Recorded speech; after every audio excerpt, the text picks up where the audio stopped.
There were times that they did maybe receive as a gift somebody that would be regarded as a slave, or they may have purchased a person that they saw that was in a slavery situation as a slave, and they would take that person home.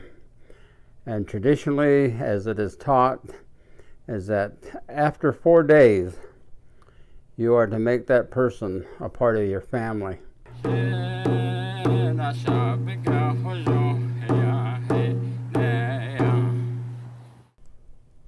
Diné have never ever believed that slavery was a good thing.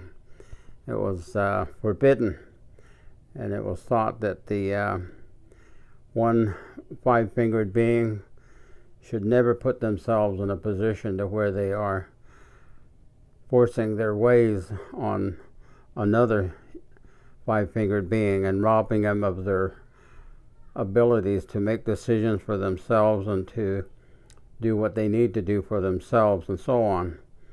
But among our people, the Diné, there were times that they did maybe receive as a gift somebody that would be regarded as a slave, or they may have purchased a person that they saw that was in a slavery situation as a slave, and they would take that person home.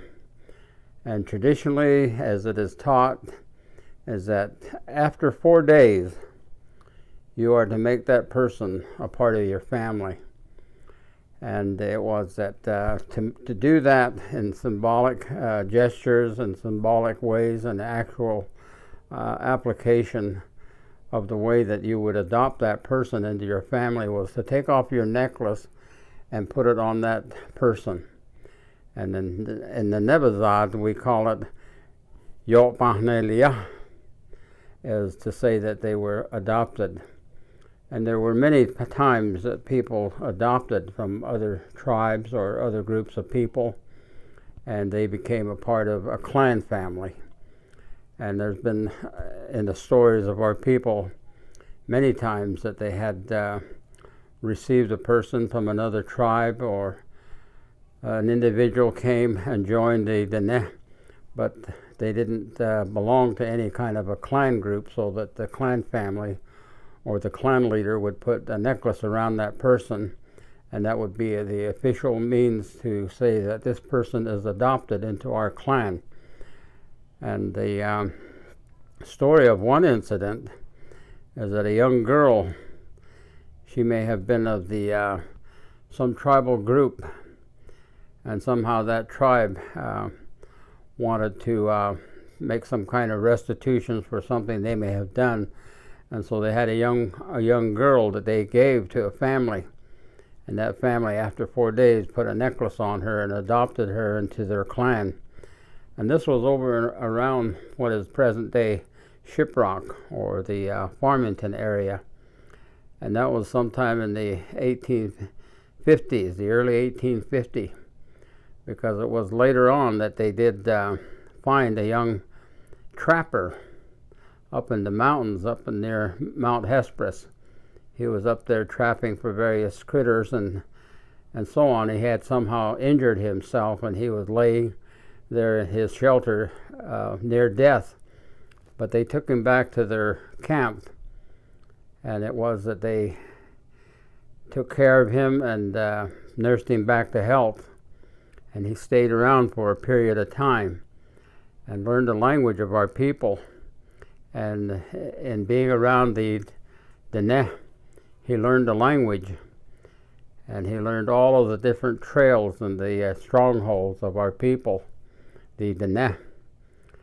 But when it came time for him to leave, after almost 2 years of being with the Diné, they gave him a wife, which was this young woman that had been adopted, and she left with him. But the sad part of the story is that this young man, this young trapper, later on showed up around the early 1860s as a military man, and his name was Kit Carson, and he's the one that showed the military where the Diné hide out and all of their secret trails, and he would also advise that the only way that the Diné could be defeated was if they did a scorched earth campaign against them. And so it was under his advice that they burnt all of the fields and orchards and homes and killed their livestock of the Diné. And later on they were forced to surrender at either Fort Defiance or Fort Wingate, and they were then marched to Huelte, or over in Fort Sumner, and they were held prisoners of war for 4 years, from 1864 to 1868. But the thing that was always felt by the Diné was that he betrayed them, and they never really liked him after that. But the thing was that they gave him everything that they thought would be good for this young man, and they're giving him a wife, that one that they had adopted. But the bottom line is that the Diné never ever had slaves. It was something that was considered very bad, very evil. And so it is that those are the things that we are told.